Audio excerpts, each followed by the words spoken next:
Welcome back to Susie's Cozy Corner, and we are working on the key tracking book Nook. We spent about an hour earlier today. I haven't been doing 2 videos like I've been promising, but I really wanted to get this one done because we are going to be putting together a Santa's workshop. So, okay, my understanding is that this has got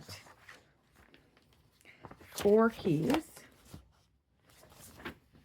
They are J38 is the number for them. And it says parts can be pasted according to personal preferences. So what I am going to do is we're going to take a quick break from building. I'm going to take 2 of these keys.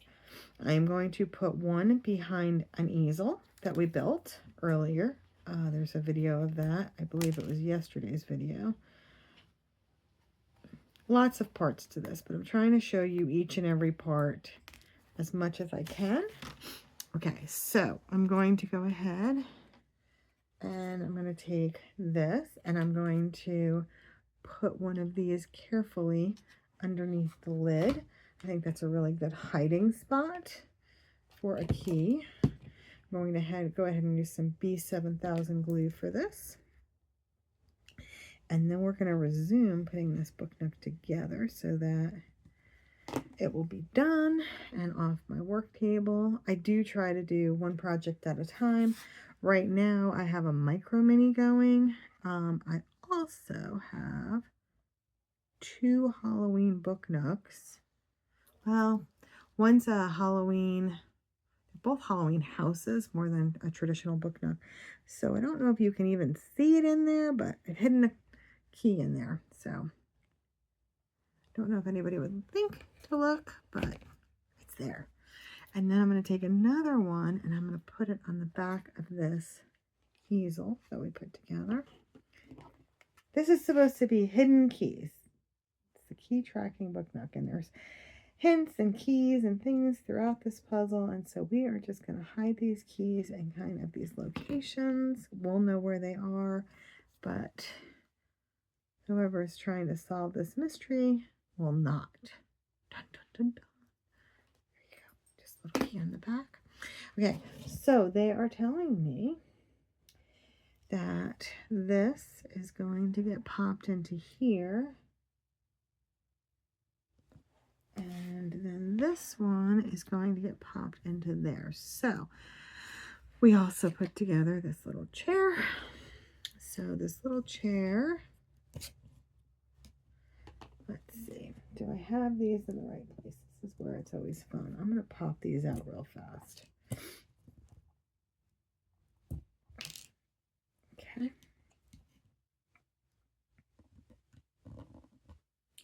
And I'm trying to see because it's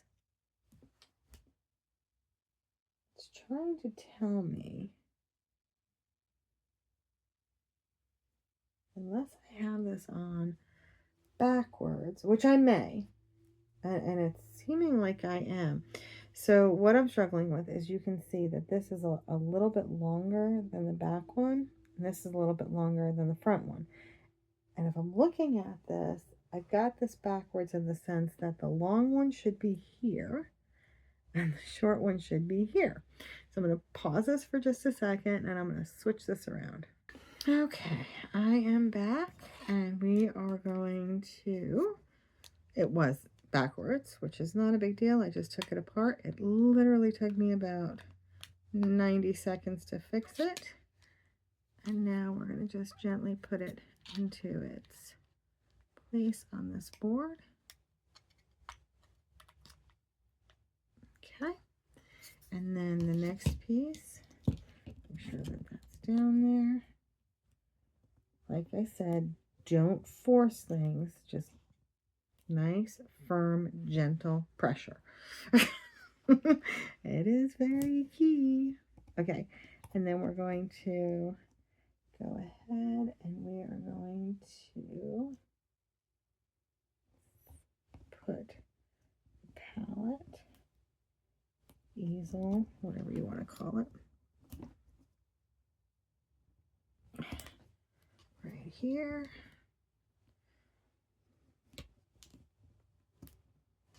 right.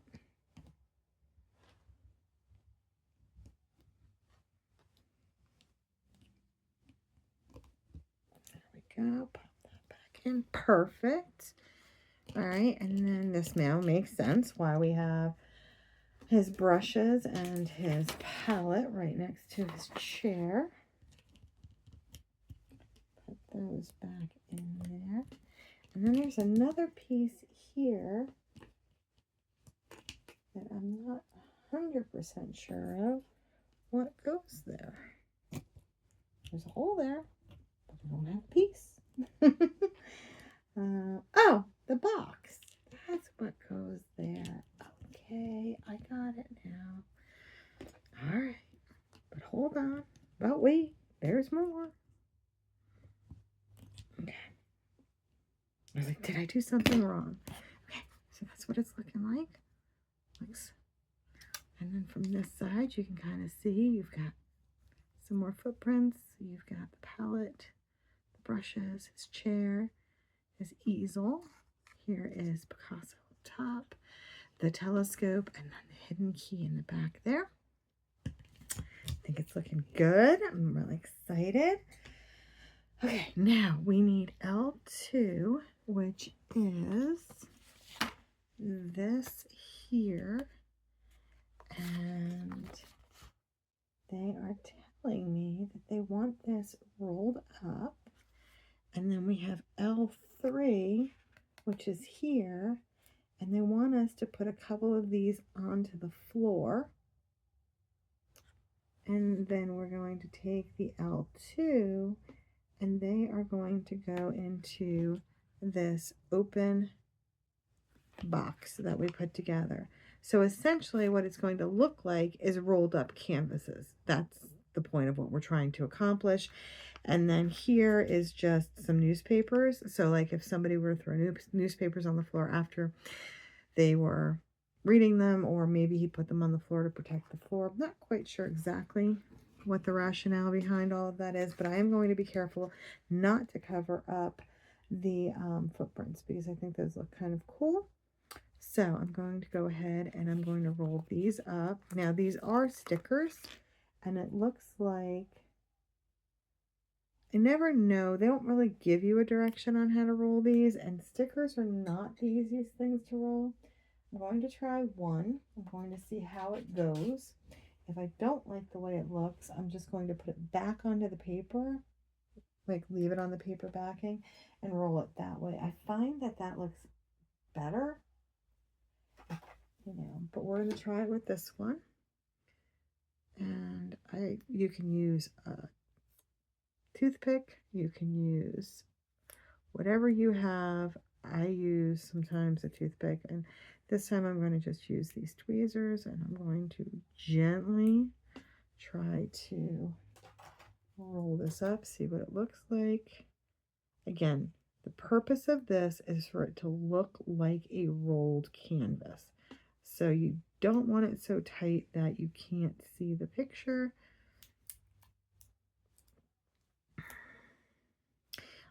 Also, I'm deciding, do I want to roll it long ways or short ways? I think I'm going to do it short ways. I think we're going to get a little bit more of the picture itself. But then again, I'm also trying to think, how would you roll a canvas? I said I'm not an artist, and I'm not. I didn't lie, I'm not an artist. All right, let's do it long ways. Let's see if we can do this. And then I'm going to pause it and I'm going to go ahead. This is, you know, it's funny. We all struggle with something. A lot of people have said they struggle with books. I've never really had an issue with books, honestly. Some people struggle with, you know, instructions for the most part. I do pretty good with instructions. I struggle with making scrolls, which is probably the easiest thing in the world. But for me, I have no idea. It's just difficult. And, you know, I don't think that looks too terrible. I mean, you can kind of see the detail of, you know, what it is. And it does look like a rolled up painting. And I think I'm going to leave it like that. I'm going to use the tweezer method. And I'm going to do the other two, and then I'm going to show you what it looks like in just a second.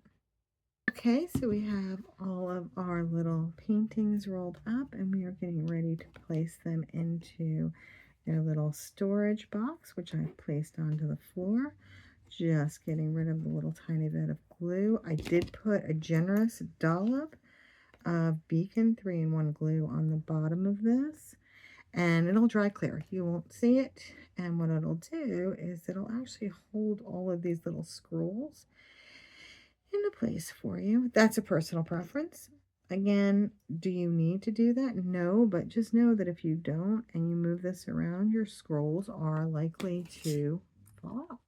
So that's what that looks like. I put 2 of the newspaper articles, Sherlock Holmes, I kind of put on top. I thought that was a cute little mystery item reference. And then kind of haphazardly, you haphazardly intentionally put something in there, but that's what that looks like. So I think it looks really nice.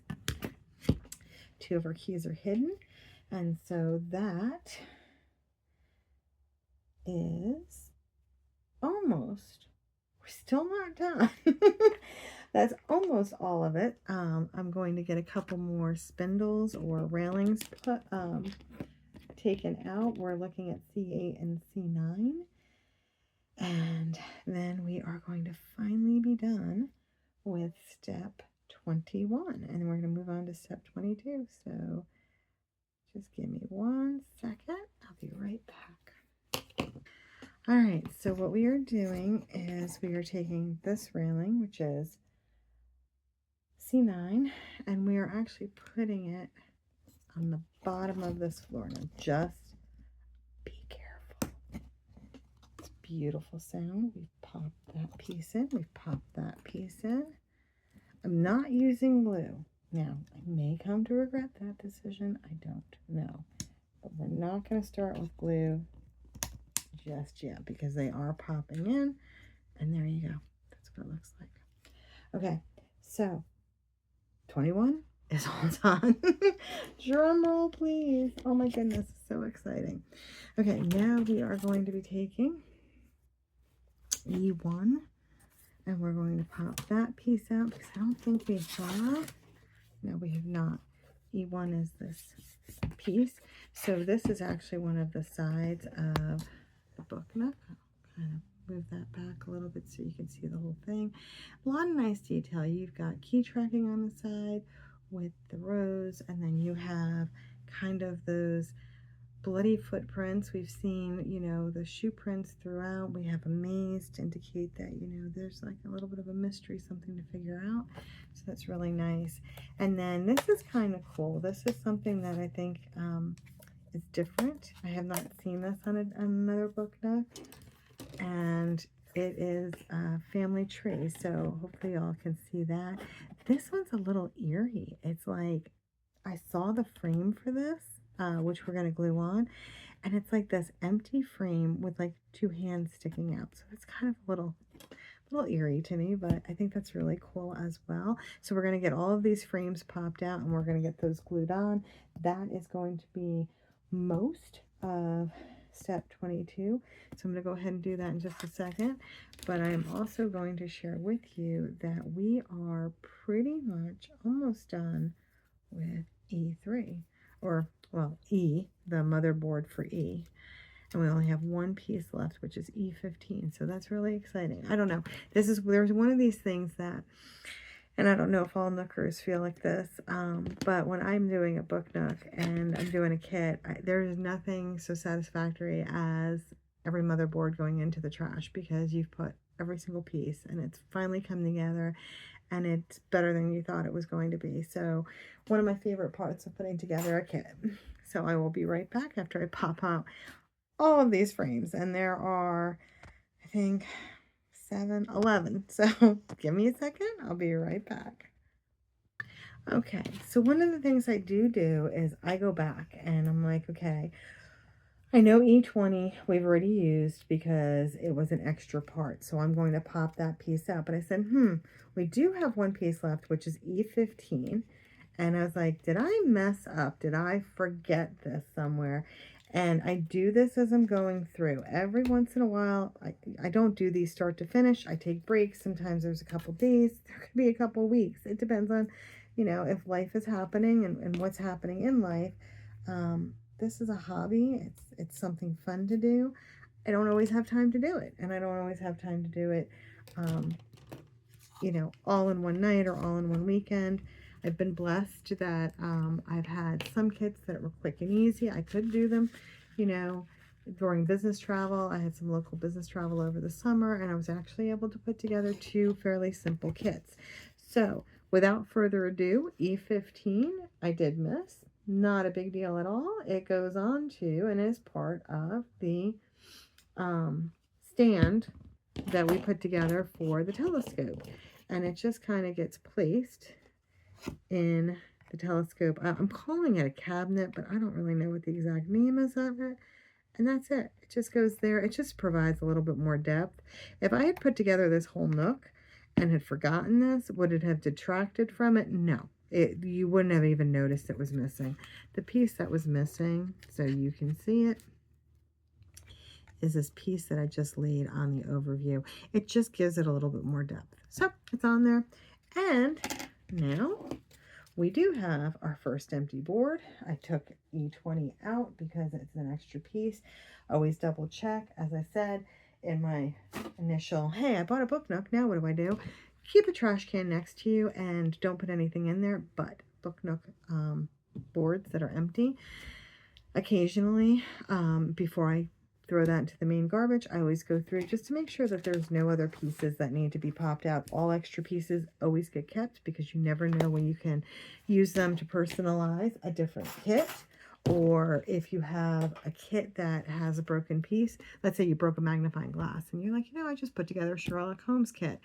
You know that there's an extra magnifying glass in there. Great. Go into your extra parts box and grab that magnifying glass, and no worries, you now have a perfectly good replacement piece. Okay, I'm going to get back to what we were doing. Step 22. I'm going to get back to punching out those frames, and I'll be back in just a second. So I showed you all a little while ago how to glue. I use the B7000 glue when I do the frames. They don't need a lot of heavy duty glue, but what's cool about this kit is if you look at this one, for example, up here in the corner, it's a black frame. These pieces actually match. So it's sort of the matching game. A lot of kits don't tell you which frames to use. They just kind of give you the outline and then you have to sort of guess. Because like there were 2, 4, 6, 7 frames and they were all F20. And then there were another 4 frames that were all C5. So it's kind of nice that they did it this way. I am going to go ahead and I am going to take a moment, glue all of these on, and then I will be right back and we're going to continue with finishing this step. In fact, I think what I'm going to do is just show you that, because once we get all of these things done, then we'll be done with this step except for putting, this is a light holder. So this is going to be piece A18. And I think because this is fragile and it is tight and I want to be careful where I need to grab it, I'm kind of having a hard time. I want to try to avoid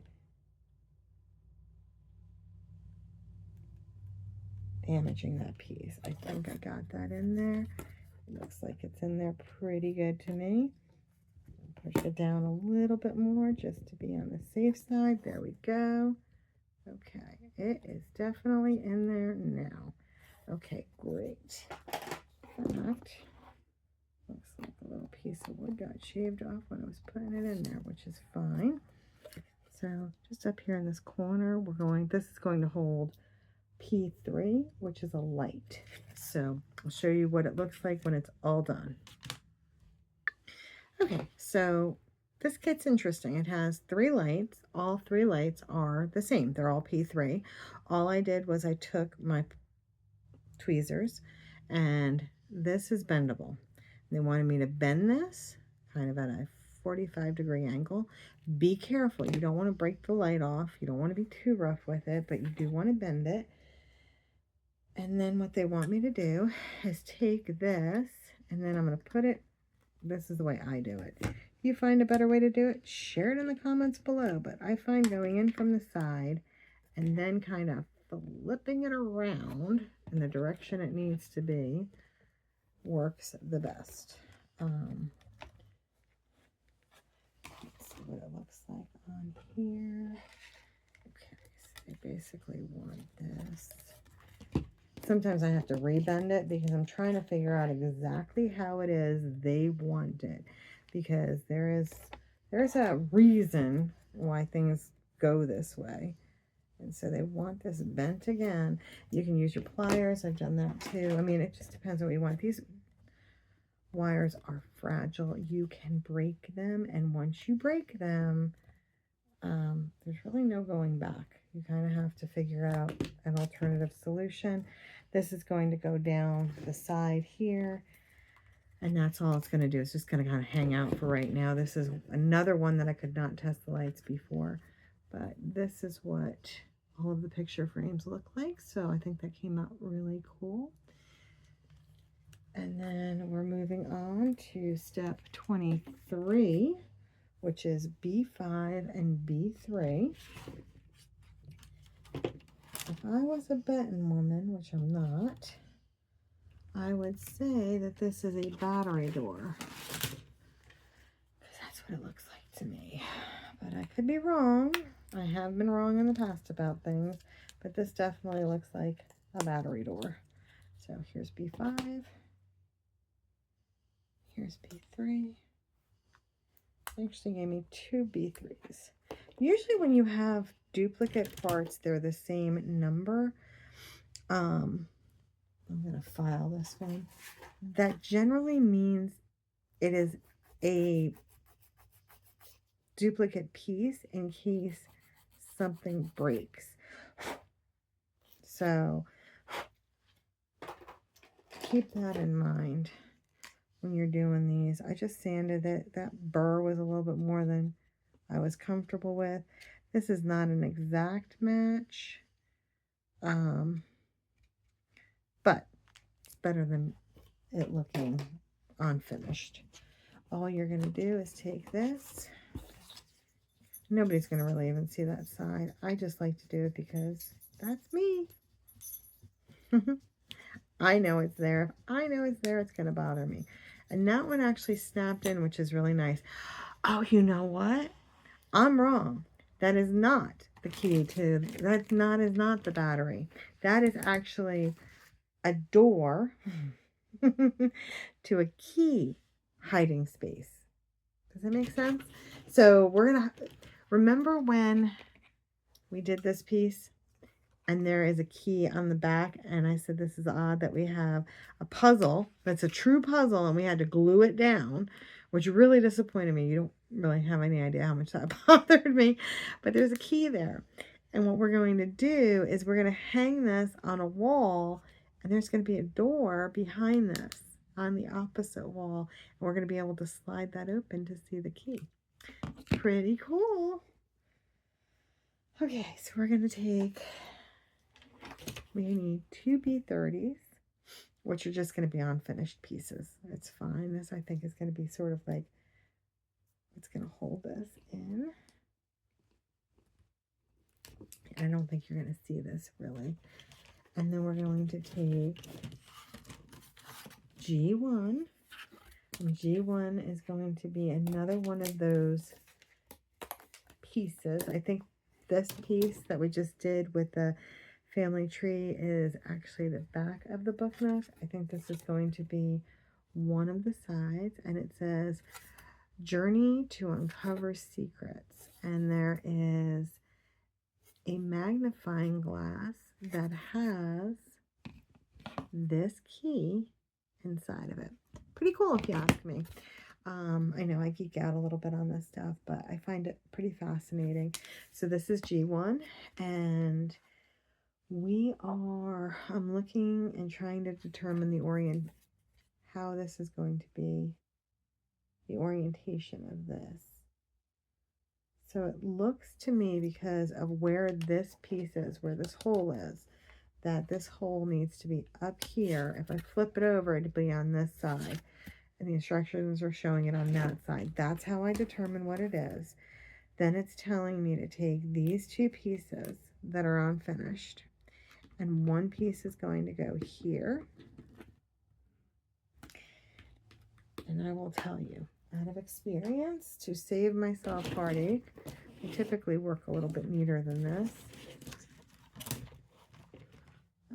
What did I do? There it is. I try to put everything back, and I was like, I didn't think I was... My motherboards are a little bit of a mess, but I thought my parts were okay. I'm just tapping this gently into place. I learned from experience, when you have these pieces that are really thin and long, and they got these huge tabs, and they're like really tight to get in. For some reason, I break every single time. I mean, I do. Every single time I break them. And I don't know why, but I do. And so when they're like all the way in, then I can go back and just make sure, yep, they're all the way in. And again, that little trick of just looking and making sure you see the wood and everything's all nice and neat. Okay, so that's in there. And then it's telling me the next step is to take piece 6, which was the mantle and the shelf above it, and we are going to put that on here. Now, I have to decide. Oh, it's going to go where the fireplace is. It's going to go right here. I have to decide, do I want to put a little bit of glue on this? And I do. This is actually a side piece. If it opens or something, or you want to open it at some point and you want to show people, you know, there's a lot of detail in book nooks that get hidden, unfortunately, just because of the nature. I mean, it's a maximalist heart. Minimalists need not apply. We shove as much stuff as we can into these nooks, which is fine, but all those bits and bobs will come loose if you're not careful. And like I said, if you ever do want to open this up, you want to show somebody what it looks like, might pay to just kind of glue this down, since it's a little unique in that it's getting put to the side of the nook versus just part of the normal fireplace. Okay.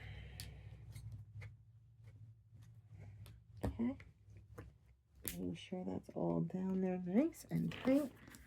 Beautiful. And if you remember, we did a little fire, so that's going to go in here as well, and you're going to see that in just a little bit. Okay, so that piece is in there. I'm wondering if we should also hide a key, maybe underneath, right there. I can't wait until I have lots of people who, like me, love crafts and cooking, and I'm not just talking to my phone, I'm talking to people. That's the ultimate goal. The goal of this site. I've got a web page I need to develop, and I'm doing this on YouTube and on Facebook. I'm really not sure what the heck I'm doing, but I really just want to build an online community of people who, like me, love to do all of these different things, you know, thrifting and crafting and cooking and, you know, just sharing our days. And I would love to get to a point where I'm doing this live and we're all chit-chatting about our days, because I think that would be really cool. I really do.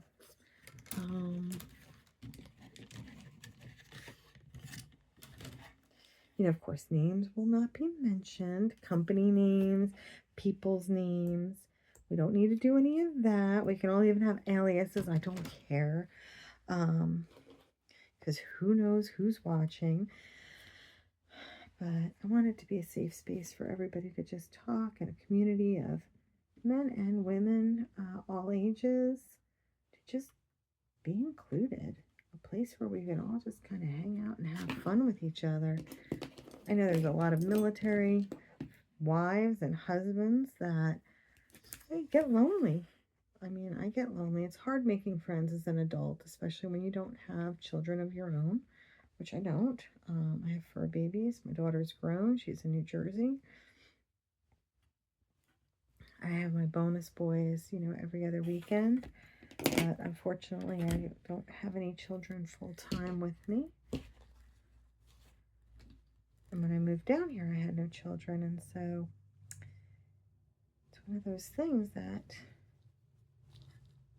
what you do what you can do, and that's all you can do. Now we are doing step 7, and I'm just going to refer back to exactly what step 7 was because we've built a lot of things, and I want to make sure that I'm putting the right thing on here.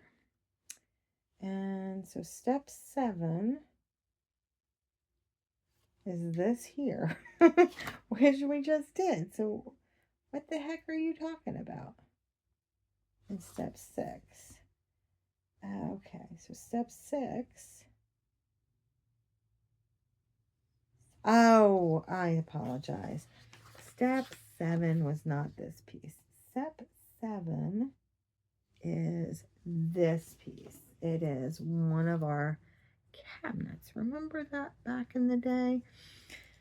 Seems like so long ago. Okay, and this is why I said make sure that your books don't hang out over, because this is going up against this wall, and if you had them hanging over and they're all glued down, that can cause you, in Italian we call it agita, you could call it heartburn, you can call it any number of things. Essentially it's going to cause you issues. Agita is a fun word. Grew up Italian. I'm half Italian, half German. I got a couple other little things thrown in, but for the most part that's it. But we grew up Italian. I was blessed. I grew up with my parents and my grandma. She lived with us until I moved out as an adult, and it's hard to believe I lost her 23 years ago this past year. But I keep her alive in my memory. I'm always talking about her. She was my best friend, just like my mom. I was very blessed. I had 2 best friends as a little girl, and my childhood best friend and I are still friends. Her name is Tammy. She lives in New Jersey. I don't get to see her nearly as often as I would like. We have known each other since I believe I was 3 years old and she was 2 years old, which means I've known her 50 years this year. Now, if you can do math, you figured out how old I am, but I'm not going to say it. Not that I'm ashamed of my age. I'm not. I think you're as old as you feel, and I feel pretty darn young. Okay, so this is interesting. So it's telling me that this goes like this on here.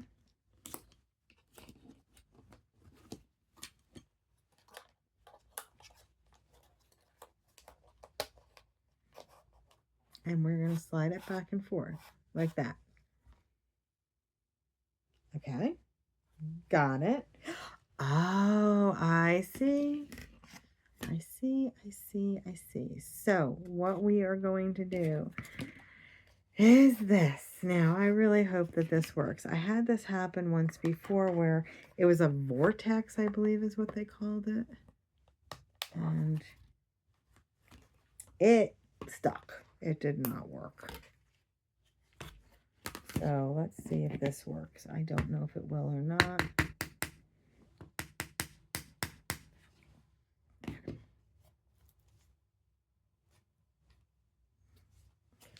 So that's what this is looking like. Pretty cool, right?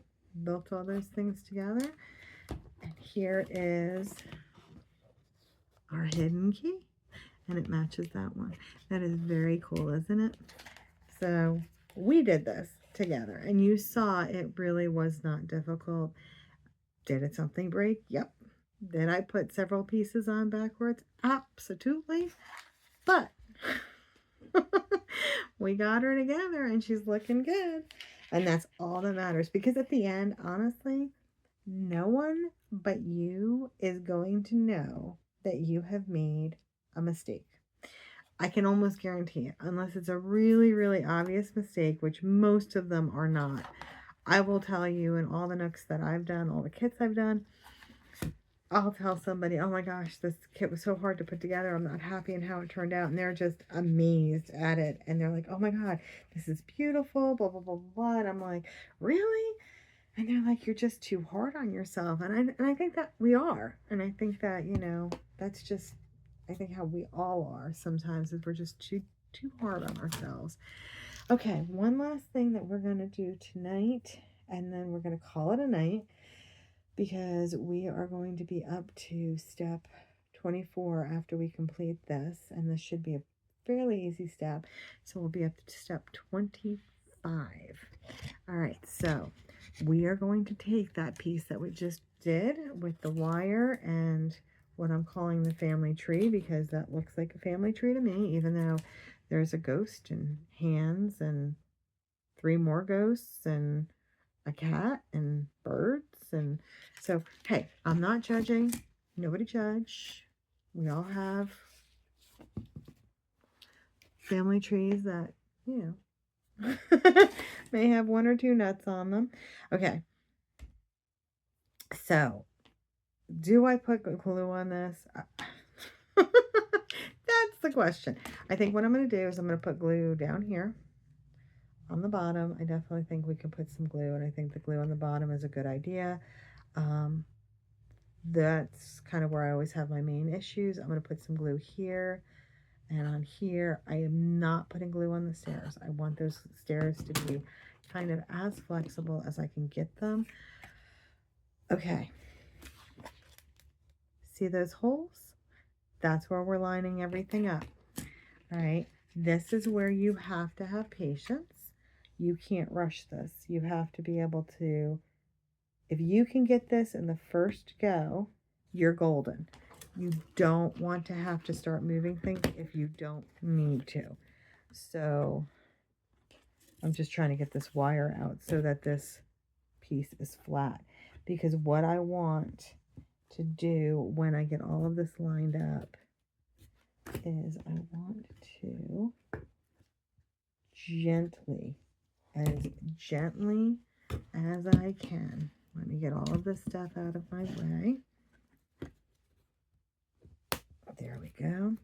I want to get it into where it belongs without breaking anything or having anything come apart.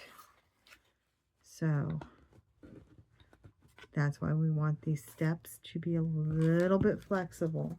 We've already glued them. We know we have got some structural integrity already built into these. That's why we glued them earlier. So they weren't flopping apart, you know, and all of that. And I think we did it in the one shot. I am, if you can tell, I'm pushing on where I know it is structurally sound. I'm not pushing on railings. I'm not pushing on pieces. I'm pushing on places that I feel confident can handle the pressure. And there we go. I think that looks absolutely stunning. Love the detail. I think this is coming together great. We are almost done. We have about a dozen steps left, and I don't know about you, but I am thrilled with how this is turning out. So thank you for joining me once again, and I'm hoping you're enjoying this series of the book, The Key Tracking Book Nook. I hope you all have a great night, and I wish each of you enough, and I will hopefully see you tomorrow, and we can continue with our plan to finish this up before the weekend so that I can break out Santa's workshop and work on my micro minis. I am not going to show the micro minis because I will never do another calendar series again. Unfortunately, and this is nothing against the company, I think the company is got very good reviews. They're held in very high regard. They do a calendar kit, and apparently this year they decided to do micro minis. I judged my decision on last year's calendar kit, and it was, I want to say 1/48 scale, which is this. And so The easiest way to describe it is in the miniature world, if you do a 1/12 scale, it's 1 inch to 1 foot. So if you have a bed that's 6 feet long in real life, it will be 6 inches long in a dollhouse. And then you just kind of go from there. And this is like something crazy. It's like 144th scale. So I couldn't even tell you like how many feet that is. This is typically 148th. So I believe it's whatever that is. And you can do the math on it. I usually, the 1 to 1/12 scale is dollhouse size furniture. This is just a little bit smaller than that because they're book nooks and they're tiny. So again, have a great night. I wish each of you enough, and I will hopefully see you tomorrow. Good night.